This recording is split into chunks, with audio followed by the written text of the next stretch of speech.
So hey everyone, welcome back to the quick and very interesting tutorial. Where in this quick tutorial, I'm going to show you how you can turn on live captions for any audio on your PC. Now, in order to do it, just simply in this search bar, just simply search live captions, and in the system settings you're going to find this option that is live caption.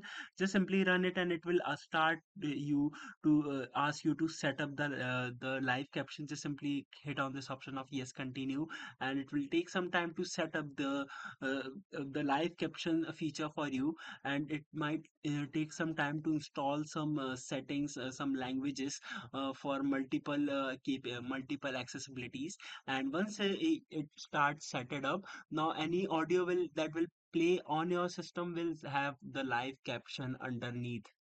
Alright, so that's it for this tutorial. I hope this video will be helpful for you. Make sure to hit the like button and subscribe button for more such helpful and interesting tutorials. See you in the next one. Take care.